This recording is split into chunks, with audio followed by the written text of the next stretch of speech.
Welcome to Resilience plus Rise, the podcast where resilience is not just a concept, it's a lived experience. I'm your host, Thomas Scaria, a resilience coach, an ultra marathoner, and a relentless believer in the human spirit's ability to rise. This podcast is a companion to my book, Resilience plus Rise 26.2 Transformative Miles to Unleash Your Marathon of Life Mindset. Each episode is a raw, unfiltered dive into stories of those who have faced life's hardest challenges or battles and emerge stronger. Today's guest, it's an honor to welcome Julian Sado. He's, as he mentioned, he's a director of people engagement strategist. He's a learning and a development innovator. He's a neuro-behavioral coach. What I've read about Julian, he has got one of the most diverse backgrounds. His life, when you look at it now, yes, it looks amazingly glittering and the man to be around with, because he inspires companies with new discoveries in brain science and AI. But he started his background homeless at 16, went to become Hollywood talent agent, a celebrity fitness guru, and now a corporate influencer. Without spending much time, Julian, welcome to Resilience plus Rise, the podcast. Well, thank you very much. I love the intro. I appreciate it. I need to record that and put it on my intros. Very nice. Appreciate it. Welcome. So you have worn a lot of different hats. Yes. But if you sit back and maybe one of the evenings or maybe the time when you're just driving, who are you really? I'm an observer. I just Okay. observe human nature, and I navigate through those observations. And in the beginning, it was all about survival. Okay. But I think now it's just out of the pleasure of seeing the diversity of thought and how people can see the same thing, but yet experience two different things. Very fascinated by how the mind works. And so my whole life, I've been just an observer of people, so that's what I think I am. And I just experience life through observing how I respond and how other people respond and see the outcomes of that. I think so. You put in a very, very key phrase over there, how you respond. Yes. Because that makes a difference in a lot of people. As I have always believed, and I tend to remember Viktor Frankl's, the space between your stimuli and the response. That's where you have the freedom. Yes. And that makes a difference. So how did you come across this learning of the responses? Yeah, that's a great question. It goes back to what you said in my intro. Being homeless at 16, I grew up in a very gang-infested environment. I look Hispanic, but I'm African American. But in those days, I looked really Hispanic, big curly hair, very light skin, and I was in an area where I was constantly being abused or shot at or beat up. And so observing behavior and recognizing true intentions based on not what they said, but the intentions behind their body language was something I picked up at an early age. And so I became very instinctive. So all my life I've been that. And from the entertainment industry, it helped when I was a talent agent for, music and videos and background dancers. I could see people that were thinking about how they were acting, and I could see the people who really got into character because I was able to pay attention to these micro messaging that the body did. So I was learning NLP before I even knew what it was, basically. Same thing applied when I got into fitness. And then in corporate, it was probably one of the most challenging transitions in my life. I was more transitioning than actually being homeless because there's so many ill-conceived feelings in corporate. A lot of people put on the smile, put on the title, put on the importance, the persona. But I could see this other part of people that just didn't come out in words, but it came out in so many other ways. So I really I was challenged in the beginning. And then I learned to turn that struggle into my strength and leverage it into a consulting business. So, but that's where it all started. It started very young, very young. Fantastic. But okay, I can understand from the talent Mhm. Hollywood talent Mhm.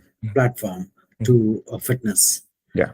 But from fitness to a corporate influencer, and specifically from the point of you that wherein you're talking about L&D, learning and development, Yes. or you're talking about being a strategist about how the brain works. And again, donning on the hat of AI. Of course, Mhm. AI has come in just in the last recent few years. Yeah. But how was the pivot that take Yeah. us through? Take us through. That's a great, another great question. Well, it's interesting.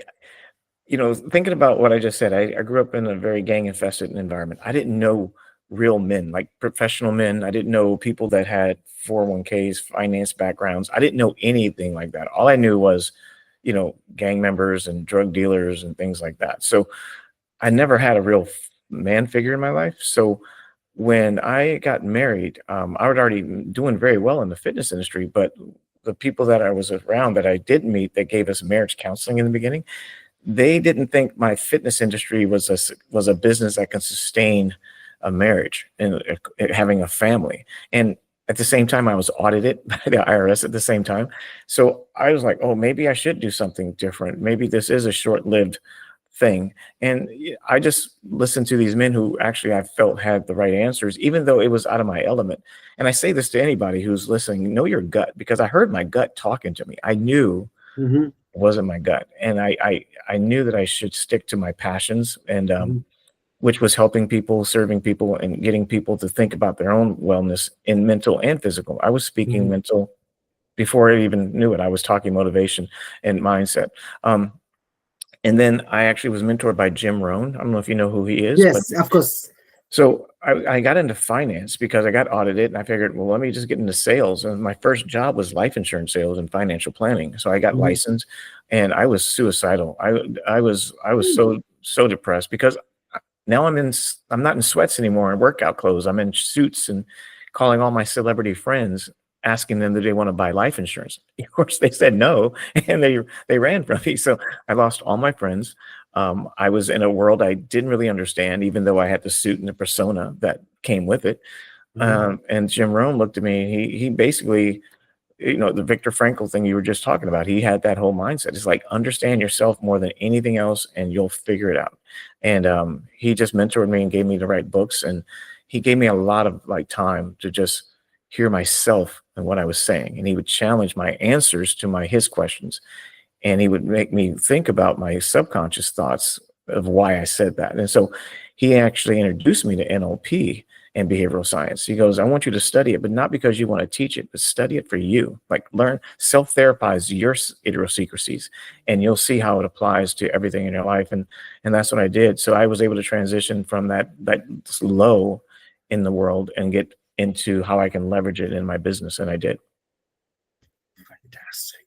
Mm, But here again, mm, people who look from the superficial point of view, mm, they would say, yeah, all everybody says look within and you will get to have more core. mhm. I'm using the word from fitness, Yeah. uh, more core that you can be more stronger, etc. But at the end of the day, I got to pay my rent. Mm, I get food on the table. I got all these political things. mm, So when you are in that element of getting into NLP, learning, understanding more about your own self, of mhm. course, know thyself is one of the statement which goes Yes. transcends through centuries, Mhm, and we still don't tend to look into that. We look into the outside matter. So how do you balance mhm, that the outside environment, mhm. where especially what's amazing is that you have lived in that space of the Hollywood glitz and glamour, Yeah. where everything has to be that shiny bauble. Mhm. Yeah. So for you to rub that out and get into your own know thyself hermit type persona, Mm. how was that as a battle? It always is. I mean, it's an everyday battle. It never changes. There is no fight that ends. And I don't like the word fight. It's really, I should say, there really is always if you run, you're going to feel wind against your face. Anytime you move, you're going to have pressure. So understanding that resilience, and just, I love that word. I'm in a book called Resilience where I talk about one of the turning points in my life. So I love your book. But I think for me, I'm constantly reminding myself of why I'm here today. Not, the people I know, the people I've rubbed elbows with, the people I've worked with, they are known on a global scale, but ironically, they're not known. They're just known for the moments they're seen, which is maybe a 3-minute song or a concert or, a Mhm. video. But knowing them, they're just like you and me, and they live in a very small bubble.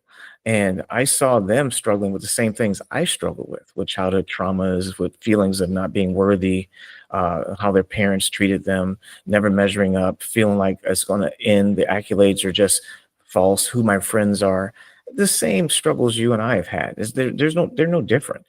We just put them on pedestals, and that's where I got into the business of the mind, because by nature we look up to people. We look for that person we can methodologize and say, Mhm. wow, and so, but all spirituality is, you are that thing to mythologize. That true self, that energy within you, is the thing you should be in awe of, not the people that represent a image of awe, but the awe in you.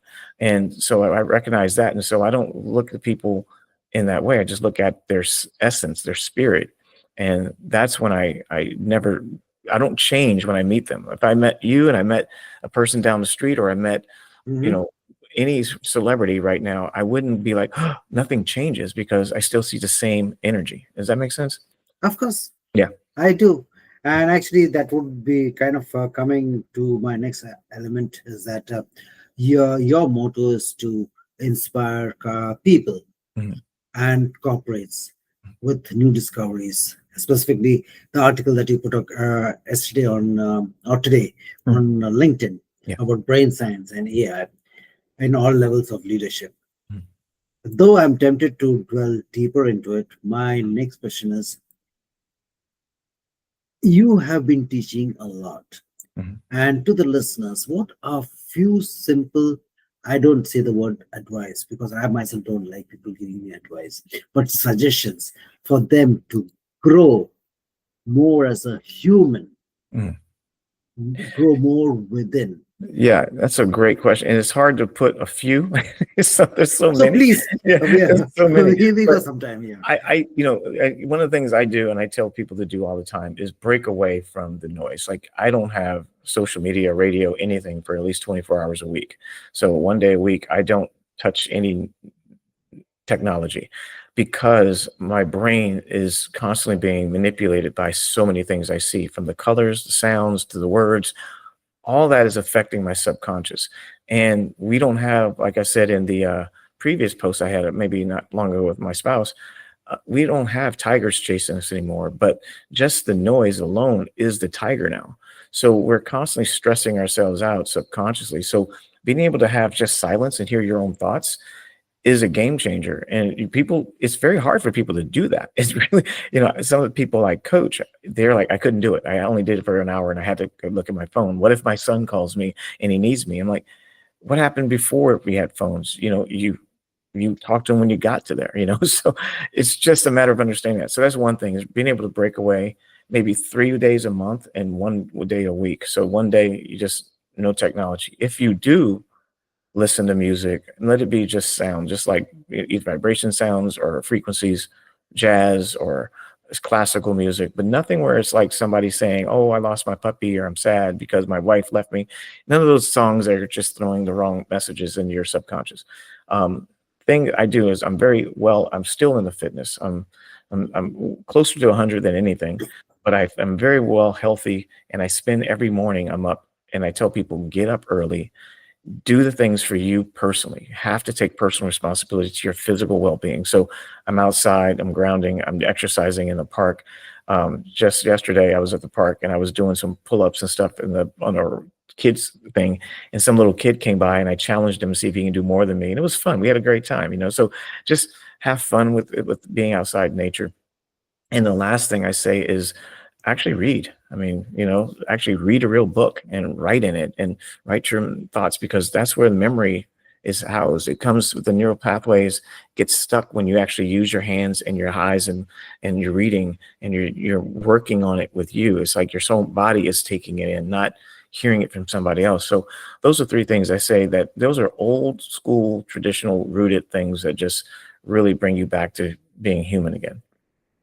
Wow, that's quite a bit. And in fact, it is simple, but it is, and I totally empathize and I stand by what you mentioned is that I do my detoxing of technology when I'm going out for a run. Mm-hmm. And usually when I may be listening to maybe not a podcast, but some audio book or something like that, that I know that it will help me to grow or think further. Yeah. Or again, about the books. I'm a voracious reader, so I like to read and just get into.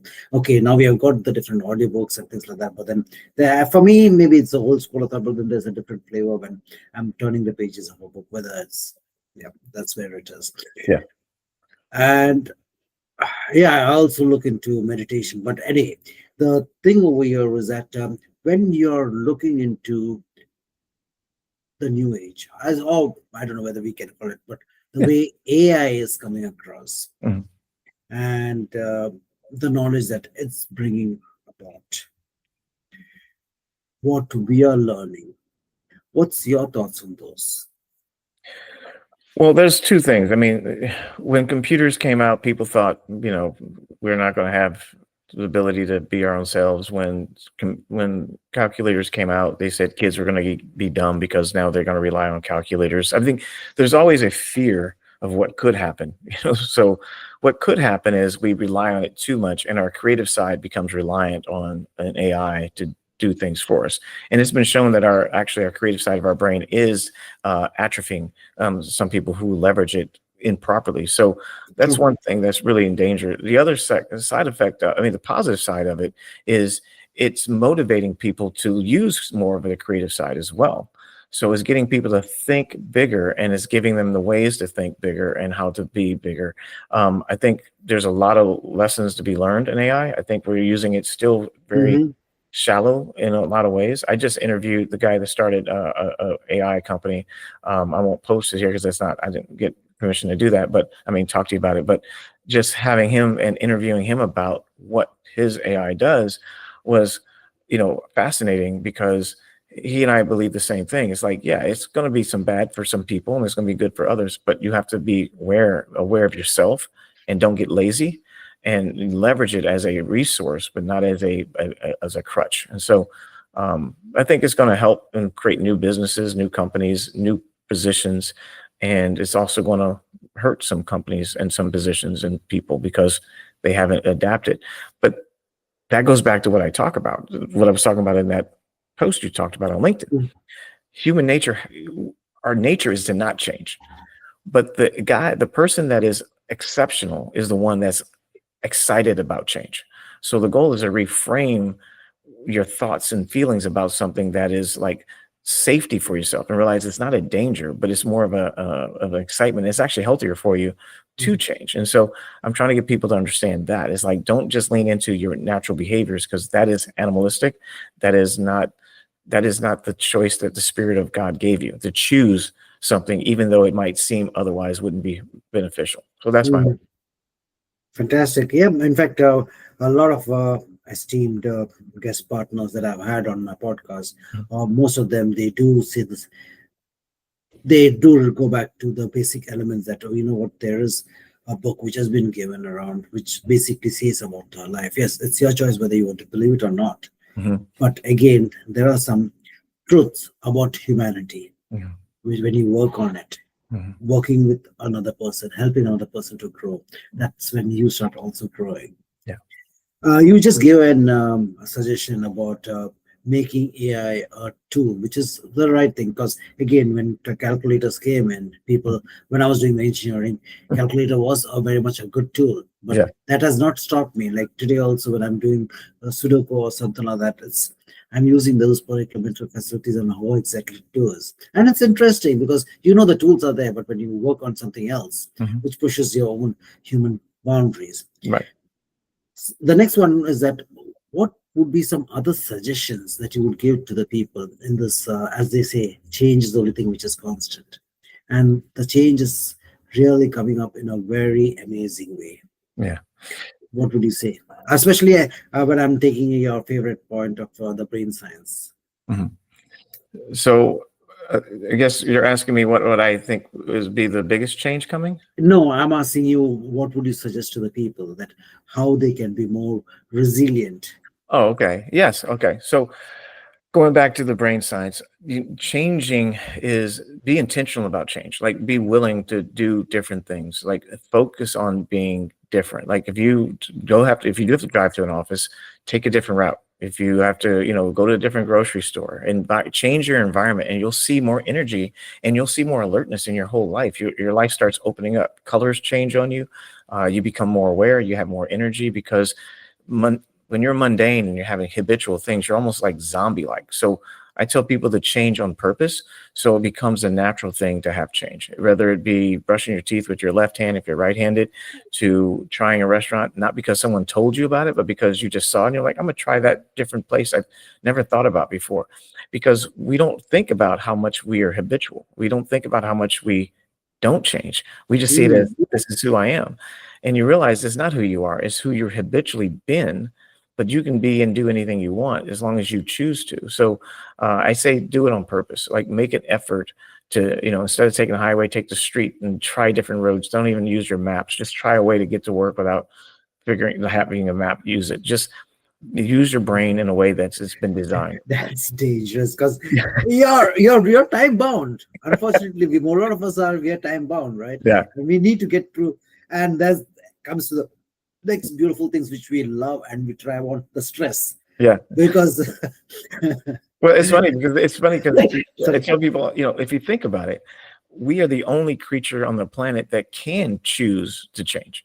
I mean, every animal, every enigma, everything on this planet lives by its nature. It just does what it does. A bear hibernates in the winter because it's a bear. It's not because it's cold, or it's not because there's no food. They don't think, oh, no food, I'm gonna go sleep now. They just hibernate. They do what they want to do.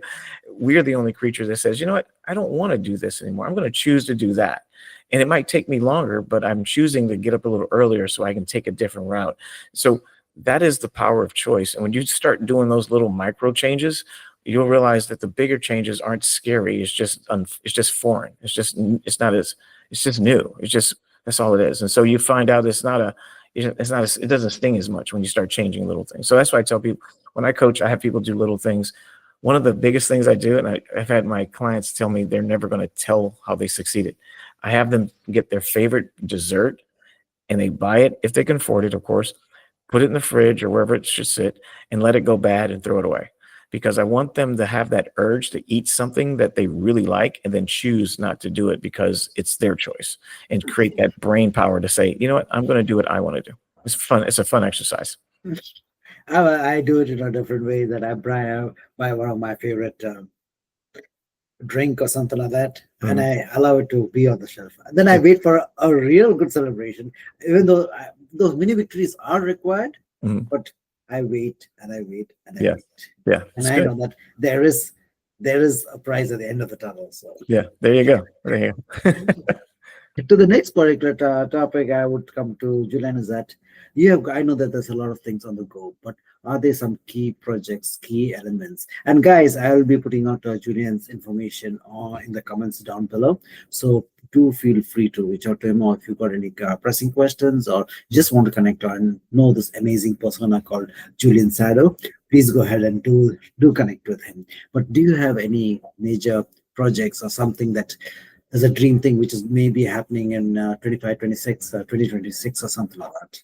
Yeah, actually, yes. I'm finishing my book. I have a book that it's kind of using it's kind of like, I don't like to say this, but it is kind of like a biography, only so you can see how you can leverage your own biography to understand your behavior and see how it rolls into your adulthood. So it's kind of teaching behavioral science using my background so you can assess where my triggers are and where my idiosyncrasies lie in my adulthood and how they've affected me as an adult. And then you can do the same for yourself. So the beginning is really like you said, have a very diverse past. I didn't know it was that diverse until I started speaking and at corporate, and people were like, what, you know this person, you work with this? And so it became, so it became that way. But that's one thing. And then I just finished a executive leadership program. It's an 8-hour workshop that infuses neuroscience, NLP, and behavioral science and learning and development, executive coaching, change management, and it has AI and just how to infuse and strategize on bringing technology into all your departments if needed. And then really how to mentally get along with every department, because everybody's fighting for their own, it's like Game of Thrones. Everybody's fighting for their own in every department. So recognizing that personality trait that's in us to kind of protect what we know, and then help develop a way to talk. So I have this 8-hour workshop for that. I just did it in Wyoming. And then I'm going to white label that and make that more like shelf product and do videos for that next year. It's actually going to start this year, but it's going to be completed by the beginning of next year. Wonderful. Wish you all the best on those particular projects. Yeah. And yes, I can understand about the semi-autobiography, because even this book, Resilience+RISE, it takes the background of my running and the challenges. So like the 26 miles we talk about, I break it down into the 6 stages and different stages of my life and what has happened. And specifically from the running backdrop, where when we train and suddenly we lose out. And then we don't know what the next step going to be. So things like that. But anyway, Julian, thank you so very much for your space and time. And would there be any last word that you would like to tell the? I guess just to everybody who's watching or hears it one day, just realize you are not what you think. You really aren't. You can be what you want if you think differently. That's the whole key. So just consider that. It's really interesting. Fantastic. Thank you so very much, Julian. Thank you for your space and time. And I know, guys, this has been filled with beautiful nuggets. And as he mentioned, is that if you just take a few moments of time and decide where you want to go, rather than being habitually stuck where you are, it's a choice. Yeah. Thank you, Julian. You have a wonderful rest of the day. Take care. Thank you. Welcome to Resilience+RISE, the podcast where resilience is not just a concept, it's a lived experience. I'm your host, Thomas Scaria, a resilience coach, an ultra-marathoner, and a relentless believer in the human spirit's ability to rise. This podcast is a companion to my book, Resilience+RISE, 26.2 Transformative Miles to Unleash Your Marathon of Life Mindset. Each episode is a raw, unfiltered dive into stories of those who have faced life's hardest challenges or battles and emerge stronger. Today's guest, it's an honor to welcome Julian Sado. He's, as he mentioned, he's the director of people engagement strategist. He's a learning and a development innovator. He's a neuro-behavioral coach. What I've read about Julian, he has got one of the most diverse backgrounds. His life, when we look at it now, yes, it looks amazingly glittering and the man to be around with, because he inspires companies with new discoveries in brain science and AI. But he started his background homeless at 16, went to become Hollywood talent agent, a celebrity fitness guru, and now a corporate influencer. Without spending much time, Julian, welcome to Resilience+RISE, the podcast. Well, thank you very much. I love the intro. I appreciate it. I need to record that and put it on my intros. Very nice. Appreciate it.